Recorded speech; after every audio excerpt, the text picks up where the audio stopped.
యముడు చెప్పిన దేవీ మహిమ. 1000 వదనాలున్న ఆదిశేషుడు, 5 ముఖాలున్న పరమేశ్వరుడు, 4 ముఖాలున్న బ్రహ్మదేవుడు, అన్నీ తెలిసిన విష్ణుమూర్తి, 6 ముఖాలున్న కార్తికేయుడు, యోగీంద్రులకు గురువైన గణేశుడు, వీరే దేవీ గుణ కీర్తన సమగ్రంగా చేయలేరంటే ఇక నేనా? సకల శాస్త్రాలు, చతుర్వేదాలు అమ్మవారి అనంతగుణ సందోహంలో ఒక అంశాన్ని కళామాత్రంగా తెలుసుకున్నాయేమో.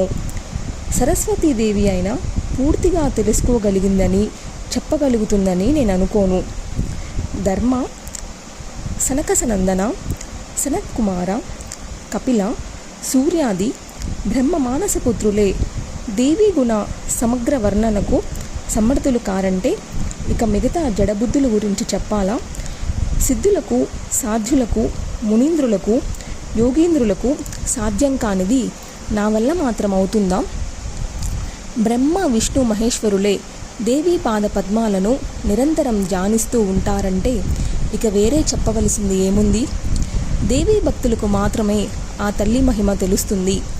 వారే ఏ కొంచెమో తద్గుణ కీర్తనం చేయగలరు. అది కూడా ఆమె కరుణయే. వీరికన్నా కొంచెం ఎక్కువ తెలుసుకున్నవాడు బ్రహ్మ. అతడికన్నా ఇంకొంచెం ఎక్కువ తెలిసినవాడు జ్ఞాని గురువు గణేశుడు. అందరికన్నా ఎక్కువ తెలిసినవాడు సర్వజ్ఞుడైన శంకరుడు. పూర్వం ఒకప్పుడు శ్రీకృష్ణ పరమాత్మ గోలోకంలో నిర్జనారణ్యంలో రాసమండలంలో ఈ శివుడికి దేవీ మహత్యాన్ని గుట్టుగా ఉపదేశించాడు. శివుడేమో తన లోకంలో ధర్ముడికి చెప్పాడు.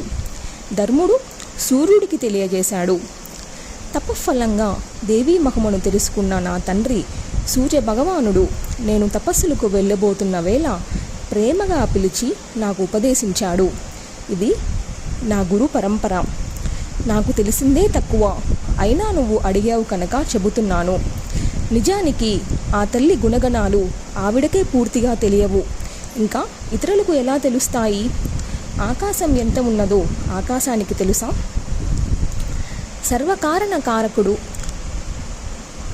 సర్వాత్మకుడు, సర్వభగవంతుడు, సర్వేశ్వరుడు, సర్వాధ్యుడు, సర్వవేత, సర్వపరిపాలకుడు, నిత్యరూపి, నిత్యదేహి, నిత్యానందుడు, నిరాకృతి, నిరంకుశుడు, నిరాశంకుడు, నిర్గుణుడు, నిరామయుడు, నిర్లిప్తుడు, సర్వసాక్షి, సర్వధారుడు అయిన పరాత్పరుడు, మాయా విశిష్టుడై ప్రకృతి శబ్దవాచ్యుడు అవుతున్నాడు.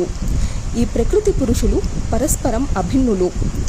అగ్ని దాని దాహనా శక్తిలాగా అవిభాజ్యులు. వీరే వికారాలే సర్వ ప్రాకృత రూపాలును. ఆ ప్రకృతి శక్తినే మహామాయ అంటారు. సచిదానంద రూపిణి.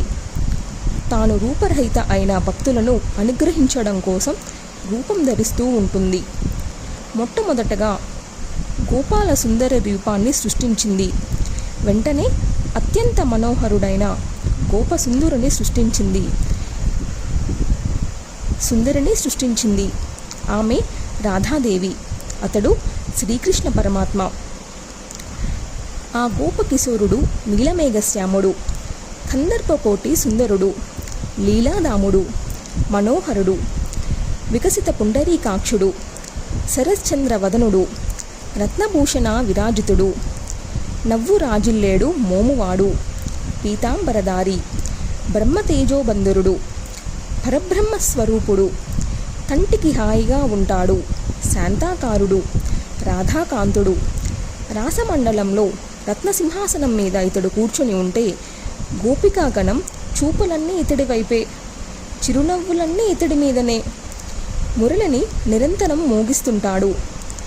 ద్విభుజ నారాయణుడు, వనమాలిక విభూషితుడు, కౌస్తుబాలం కృతోరస్కుడు, మహోజ్వలుడు, కుంకుమాగుర కస్తూరి చందన చర్చిత శరీరుడు, చంపక మాలతీ పుష్ప మాలికాలాంకృతుడు, నెమలిపించం ధరించినవాడు. భక్తులు ఈ రూపంలో కృష్ణ పరమాత్మను ధ్యానిస్తూ ఉంటారు. ఈ కృష్ణ పరబ్రహ్మ ఆజ్ఞకు భయపడి బ్రహ్మదేవుడు సకల జీవరాశిని తత్తర్కర్మానుసారం సృష్టిస్తుంటాడు. తపస్సులకు తపఫలాలను ఇస్తుంటాడు. చతుర్భుజ నారాయణుడు విష్ణుమూర్తి జగత్తులను పాలిస్తుంటాడు. కాలాగ్ని రూపుడై రుద్రుడు సంహరిస్తుంటాడు. ఈ శివుడి జ్ఞాని అయినది, జ్ఞానదాత అయినది, జ్ఞానులకు గురువైనది, యోగీశ్వరుడైనది, భక్తి వైరాగ్య సంయుతుడైనది, పరమానంద సంయుక్తుడైనది ఆ కృష్ణ పరమాత్మ అనుగ్రహం వల్లనే. ఇలా త్రిమూర్తులే కాదు, పంచభూతాలు, అష్టదిక్పాలకులు, సూర్యచంద్రులు, నవగ్రహాలు సమస్తము తమ తమ విధులను నిర్వర్తించేది ఈ కృష్ణ పరమాత్ముని ఆజ్ఞకు భయపడే. సకాలంలో వృక్షాలు ఫలించేది, లతలు పుష్పించేది, జలస్థల జంతుజాలం జీవించేది, కాలం చెల్లగానే మరణించేది అంతా అతడి ఆజ్ఞ ప్రకారమే. విషమరంగంలో పోరాడుతున్న అతడి ఆజ్ఞ లేనిదే ఏ ప్రాణి మరణించదు. వాయు సముద్రాన్ని మోసినా, సముద్రం కూర్మాన్ని మోసినా, కూర్మం అనంతుణ్ణి మోసినా, అనంతుడు ధరణిని మోసినా, ధరణి రత్నరాశులను, సముద్రాలను, పర్వతాలను, సకల చరాచర ప్రాణకోటిని ఓర్పుతో భరిస్తున్న ఇదంతా పరమాత్ముని ఆజ్ఞయే. 71 దివ్య యుగాలు ఇంద్రుడి ఆయుర్దాయం. 28 మంది ఇంద్రులు గతిస్తే బ్రహ్మదేవుడికి ఒక పగలు రేయి.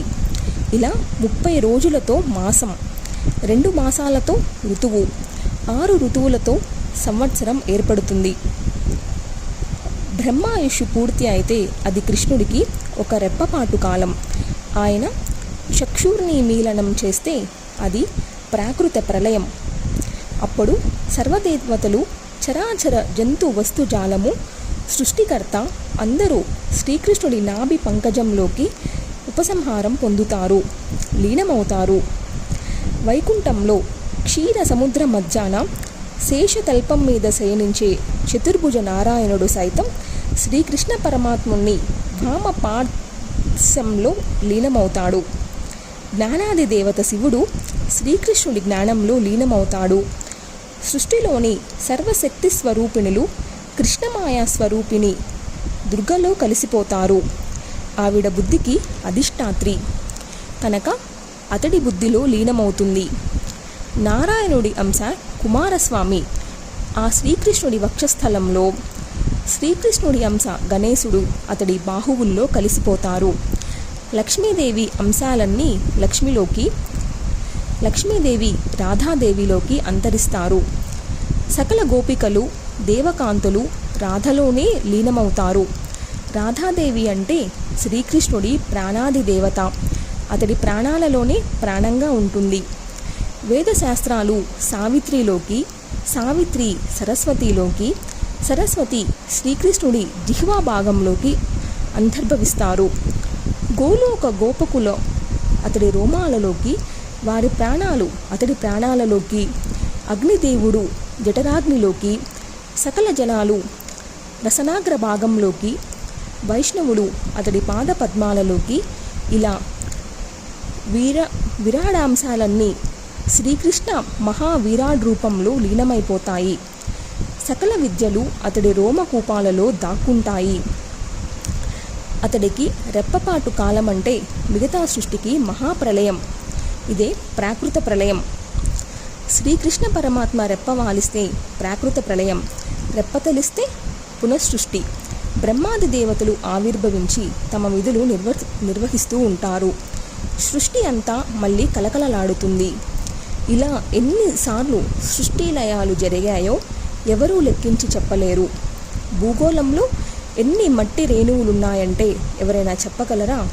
శ్రీకృష్ణ పరమాత్మ ఎన్నిసార్లు రెప్ప వాల్చాడో, తెరిచాడో ఎవరు చెబుతారు? ఎప్పుడు వాలుస్తాడో, ఎప్పుడు తెరుస్తాడో మాత్రం ఎవరూ చెప్పగలరు. అంతా అతడి ఇష్టం, ఈశ్వరేచ్ఛ. సృష్టి లయాలు తదనుగుణంగా జరుగుతూనే ఉంటాయి. శ్రీకృష్ణుడు రెప్ప వేస్తే ప్రాకృత ప్రళయమన్నారు. బ్రహ్మదేవుడికి 100 ఏళ్ళు నిండితే అది సూత్ర ప్రళయం. దాన్నే బ్రహ్మ ప్రళయం అంటారు. ఇప్పటికీ ఎందరు బ్రహ్మలు లయించి ఆవిర్భవించారో ఎవరూ చెప్పలేరు. ఇలా ప్రళయం సంభవించినప్పుడల్లా సమస్తము శ్రీకృష్ణుడిలో లీనమైతే శ్రీకృష్ణుడు ప్రకృతిలో లీనమవుతాడు. ఒక్కటే పరాశక్తి, ఒక్కడే పరాత్పరుడు, నిర్గుణుడు. ఆగ్ర ఆసీత్ అని వేదాలు చెప్పేది ఇదే. అవ్యక్త మూల ప్రకృతి, అవ్యాకృత పదవాచ్య చిదభిన్న ప్రళయంలో తానే మిగులుతుంది. ఆ పరాశక్తి గుణాలను కీర్తించడం ఈ బ్రహ్మాండంలో ఎవరి వల్ల కాదు. సావిత్రి వేదాలు నిర్వచించిన ముక్తులు 4 విధాలు: సాలోక్య, సారూప్య, సామీప్య, నిర్వాణాలు. దేవీ భక్తి వీటన్నిటికన్నా గొప్పది. అందుకే దేవీ మంత్రోపాసకులు ఈ ముక్తుల్ని కోరుకోరు, దేవీ సేవనే కోరుకుంటారు. శివత్వ, అమరత్వ, బ్రహ్మత్వ సిద్ధులు, జన్మ మృత్యు జర వ్యాధి భయ శోకాదిరాహిత్యం, దివ్య రూపధారణం, వీటిని నిర్వాణమని మోక్షమని అంటుంటారు. ముక్తి అంటే సేవారహిత స్థితి, భక్తి అంటే సేవా వివర్ధని. భక్తి ముక్తులకు ఇది తేడా. చేసిన శుభాశుభ కర్మలు ఫలాలను అనుభవించడమే నిషేకమంటే. దాన్ని ఖండించగలిగినది శ్రీకృష్ణ భక్తి మాత్రమే. కనుక సృష్టి లయాలకు జన్మ మృత్యువులకు అతీతంగాని శివత్వాది సిద్ధి రూపమైన ఆ ముక్తి కన్నా కర్మ ఫలాను భవత్యాగ రూపము, శ్రీ విభు సేవా రూపము అయిన భక్తినే జ్ఞానులు కోరుకుంటారు. వేదాలు చెప్పే స్థిరమైన తత్వజ్ఞానము ఇదే. శుభప్రదమైన తత్వజ్ఞానాన్ని నిర్విఘ్నంగా నీకు ఉపాదేశించాను. నీ భర్తను పునర్జీవితుణ్ణి చేశాను. ఇంక వెళ్ళిరా, నీకు శుభముగాక అని ఆశీర్వదించి యమధర్మరాజు తన లోకానికి బయలుదేరబోయాడు. కానీ సావిత్రి కదలనివ్వలేదు. పాదాలు పట్టుకొని విలిపించింది. ఎందుకో ఏమిటో చెప్పకుండా మౌనంగా రోధించింది. యముడికే జాలి కలిగింది, సంతృప్తి కలిగింది. కళ్ళు చెమ్మగిల్లాయి. వత్స, 1,00,000 సంవత్సరాలు నీ భర్తతో సుఖసంతోషాలు అనుభవించి పుణ్యక్షేత్రంలో తనువు చాలించి దేవీలోకం చేరుకుందువు గాని ఇప్పటికి ఇంక ఇంటికి వెళ్ళి సావిత్రి వ్రతం ఆరంభించు. అది 14 ఏళ్ల వ్రతం. స్త్రీలకు మోక్షదాయకం. జ్యేష్ఠ శుక్ల చతుర్దశి నాడు ఆరంభించడం శుభప్రదం. భాద్రపద శుక్లాష్టమి నాడు మహాలక్ష్మి వ్రతం ప్రారంభించు. ఇది 16 ఏళ్ల నోము, సౌభాగ్య సంపత్రభం. ప్రతి మంగళవారం నాడు మంగళప్రదాయి శ్రీదేవిని ఉపాసించు. ప్రతి మాసంలోనూ శుక్లాష్టమి నాడు షష్ఠీదేవిని, ఆషాఢ సంక్రాంతి నాడు మానసాదేవిని, కార్తీక మాసంలో రాసాది దేవత రాధను, ప్రతి నెల శుక్లాష్టమి నాడు ఉపవాసపూర్వకంగా విష్ణుమాయా స్వరూపిణిని, దుర్గతి నాశిని అయిన దుర్గాదేవిని ఆరాధించు. ఈవిడ పరప్రకృతి.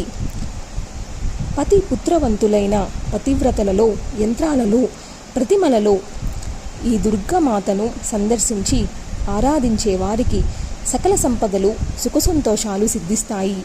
వైకుంఠం కరతల మలకాలంగా లభిస్తుంది. దేవీ విభూతిని గుర్తించి పూజించడం సాధుకుల ప్రథమ కర్తవ్యం. సర్వరూప అయిన పరమేశ్వరిని సర్వకాల సర్వవస్థల్లోనూ ఉపాసించాలి. ఇంతకన్నా మానవ జన్మకు సార్థక్యం లేదు, కృతకృత్యత్వం లేదు అని చెప్పేసి యముడు ఇక క్షణం ఆగకుండా వెనక్కి తిరిగి చూడకుండా వెళ్ళిపోయాడు. సావిత్రి సత్యవంతులు ఇంటికి తిరిగి వచ్చారు. జరిగిన విచిత్రాలన్నీ చెప్పారు. సావిత్రి తండ్రి కాలక్రమాన పుత్రవంతుడయ్యాడు. మామగారికి చూపు వచ్చింది, రాజ్యం దక్కింది. సావిత్రి సంతానవతి అయింది.